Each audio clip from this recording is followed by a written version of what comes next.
वो आपस में उलझे हुए हैं। बात किया जाए संजीव, वो जेडीयू विधायक है और राजेश वर्मा वो सांसद है चिराग पासवान ग्रुप के।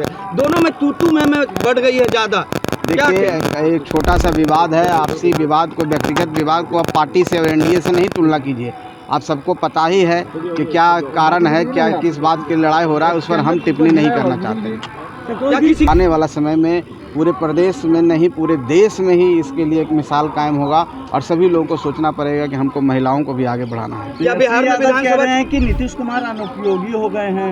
15 साल में गाड़ी भी खराब हो जाती है, अनफिट हो जाती है। ये सरकार 20 साल से ऊपर। अब देखिए, तेजस्वी यादव जी ज़्यादा बेचैन है। बेचैनी है कि हमने एक रथ रवाना किया है पटना जिला में, और ऐसे अभी बहुत सारे रथ पटना जिला में भी होंगे। अब पूरे प्रदेश में हम लोग रथ को रवाना कर रहे हैं और दूसरे ज़िले में हमारे प्रखंड अध्यक्ष हैं, चाहे जिला अध्यक्ष हैं, और भी नेता हैं जो झंडी दिखा करके आज से लेकर के 27 तारीख तक पूरे प्रचार प्रसार करेंगे। और हम लोग को आशा है कि ज़्यादा संख्या में लोग आएंगे। नोरमा ग्रुप, जो सोचता है वो करता है, आपके अपने सपनों का आशियाना। नमस्कार, मैं हूं सागर कुमार, भारत लाइव देख रहे हैं आप। इस वक्त की बड़ी ब्रेकिंग निकलकर सामने आ रही है कि देखिए, मांझी ने तेजस्वी यादव को सीएम बनाने का टाइम फ्रेम बता दिया है। जी हां, आपने देखा था कि कल कुंभ गए थे जीतन राम मांझी और कुंभ नहाने के बाद उन्होंने सोशल मीडिया पर तस्वीर भी डाली थी और तेजस्वी यादव को मैसेज भी भेज दिया था।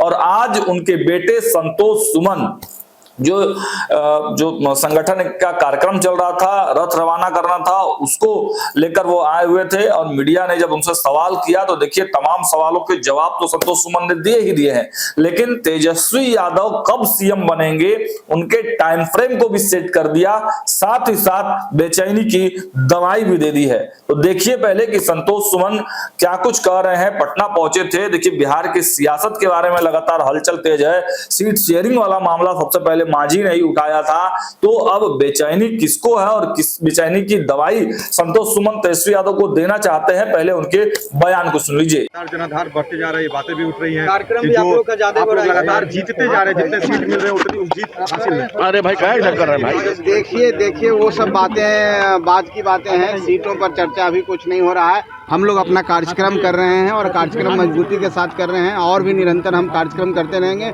हमारा प्रयास है कि हम लोग बिहार में एनडीए को मजबूत करें, हम पार्टी भी उसमें साथ हो और हर सीट पर 243 सीट पर हम के कार्यकर्ता अपने सहयोगियों को एनडीए को जिताने में, एनडीए के जिताने में काम करें। इसका प्रयास हम लोग। मंत्री जी, एनडीए के नेता जो हैं वो आपस में उलझे हुए हैं। बात किया जाए संजीव, वो जेडीयू विधायक है और राजेश वर्मा वो सांसद है चिराग पासवान ग्रुप के।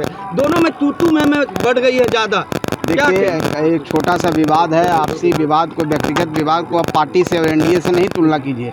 आप सबको पता ही है कि क्या कारण है, क्या किस बात की लड़ाई हो रहा है, उस पर हम टिप्पणी नहीं करना चाहते। क्या किसी के दबाव में ऐसी बातें बोली जा रही हैं? नहीं, उनका आपसी मामला है, व्यक्तिगत मामला, इसे एनडीए को कुछ लेना देना नहीं। रेखा गुप्ता को मुख्यमंत्री दिल्ली बनाया गया है, क्या महिला मुख्यमंत्री को? जी, निश्चित तौर पर माननीय प्रधानमंत्री जी को आपके माध्यम से धन्यवाद देता हूं कि उन्होंने एक ऐतिहासिक फैसला लेते हुए एक महिला को, दिल्ली की बेटी को, जिनको अनुभव है, संघ से जुड़ी हुई हैं, एक ऐसा नेतृत्व दिल्ली में प्रदान करने की कोशिश की है जो आने वाला समय में पूरे प्रदेश में नहीं पूरे देश में ही इसके लिए एक मिसाल कायम होगा और सभी लोगों को सोचना पड़ेगा कि हमको महिलाओं को भी आगे बढ़ाना है। क्या बिहार में विधानसभा कह रहे हैं कि नीतीश कुमार अनुपयोगी हो गए हैं? 15 साल में गाड़ी भी खराब हो जाती है, अनफिट हो जाती है। ये सरकार 20 साल से ऊपर। अब देखिए, तेजस्वी यादव जी ज़्यादा बेचैन है। बेचैनी है कि हम सीएम बन जाए, लेकिन कोई बेचैन होने से, सोचने से कोई सीएम नहीं बनता है। उनको मेहनत करना होगा, उनको जनता के बीच में रहना होगा, जनता का विश्वास जीतना होगा। जनता का विश्वास एनडीए के साथ है, इसलिए तेजस्वी यादव जी अभी सोचें, बोलते रहें, बोलने दीजिए, उससे कोई फर्क नहीं पड़ता। अभी 10-15 साल तक उनका कोई स्थान बिहार में नहीं है। धन्यवाद।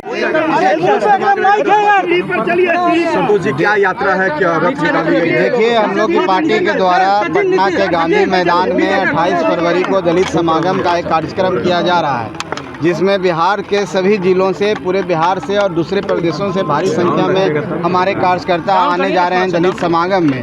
उसी कड़ी में आज हमने एक रथ रवाना किया है पटना जिला में, और ऐसे अभी बहुत सारे रथ पटना जिला में भी होंगे। अब पूरे प्रदेश में हम लोग रथ को रवाना कर रहे हैं और दूसरे ज़िले में हमारे प्रखंड अध्यक्ष हैं, चाहे जिला अध्यक्ष हैं, और भी नेता हैं जो झंडी दिखा करके आज से लेकर के 27 तारीख तक पूरे प्रचार प्रसार करेंगे और हम लोग को आशा है कि ज़्यादा संख्या में लोग आएंगे ताकि हमारी बात को लोग सुने, हम उनकी बात को सुने और उसके बाद हम लोग एक निर्णय पर पहुँचें और आने वाले समय के लिए हमारे पार्टी के लिए, हमारे संगठन के लिए और बेहतर हो, एनडीए की सरकार को हम और मजबूत कर सकें। इसलिए हम अपने भाइयों को, अपने कार्यकर्ताओं को, दलित भाइयों को और सभी लोगों को मैं गांधी मैदान में बुलाए हैं। इसी सिलसिले में आज रथ निकला है। आप सबका बहुत धन्यवाद। आप जमा हो जाएगी संतोष जी, क्योंकि लगातार जनाधार बढ़ते जा रहा है हम पार्टी। देखिए उसका आकलन करना मुश्किल है, लेकिन इतना ही कहेंगे कि जो उत्साह लोगों में है एनडीए के प्रति और तो देखा आपने सीधे सीधे स्पष्ट शब्दों में संतोष सुमन ने यह clear cut message Tejashwi Yadav को भेज दिया है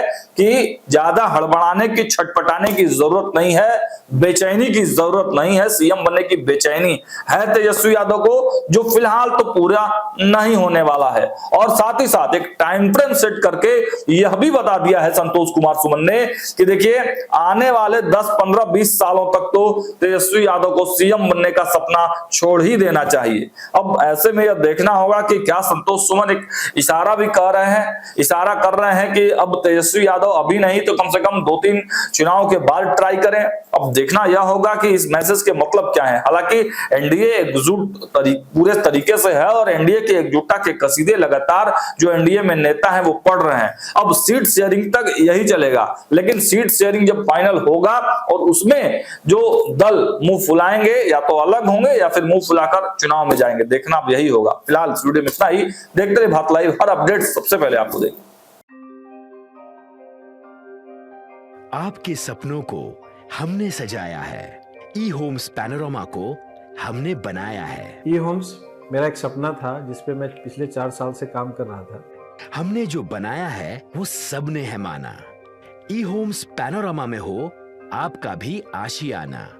और फाइनली हमने 2021 में इस प्रोजेक्ट को लॉन्च किया। बहुत लोग अप्रिशिएट कर रहे हैं कि पूर्णिया जैसे शहर में, बिहार के, एक तो बिहार की बात करें उसमें भी पूर्णिया जैसे छोटे जगह में इस तरह का लाइफस्टाइल देना, ये सुन के हम लोगों को बहुत अच्छा लगता है।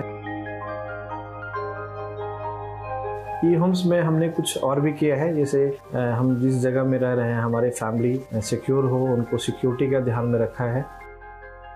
आपकी सुविधा और सुरक्षा आपके लिए खास है, ये आपका विश्वास है। इसमें आर्टिफिशियल इंटेलिजेंस का 7 लेयर सिक्योरिटी का हमने इस्तेमाल किया है। लस ग्रीन कैंपस को बनाया है। यदि हमारा बाउंड्री वाल है तो वो वर्टिकल गार्डन है। ये जितनी भी फैसिलिटी होता है एक इंटरनेशनल टाउनशिप में ई होम्स है, ये हम लोग विश्वास नहीं कर पा रहे हैं। जो भी हमारे मित्र, दोस्त या जो भी हमारे बाहर के बाहर आते हैं तो हम लोगों को बहुत अच्छा सुनने को मिलता है और बहुत अच्छा क्रेडिट मिल रहा है। वो सारा हमने सिर्फ एक बिल्डिंग नहीं बनाया, हमने एक बहुत अच्छा लाइफस्टाइल दिया ई होम्स में, और मेरा एक सपना था जिसको मैं आज फुलफिल होते हुए देख पा रहा हूँ। ये आपका आवास है। ई होम्स पैनोरामा में अब आपका निवास है। E Homes Panorama, luxurious lifestyle redefined. Panorama Group, जो सोचता है वो करता है।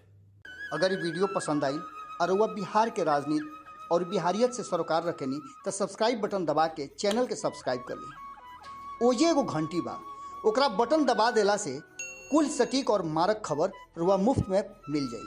अगर रुआ पत्रकारिता के हमनी के नया प्रयोग में सहयोग कर चाहतानी तो ज्वाइन बटन दबा दी। पेटीएम नंबर नोट कर ली 9386816700।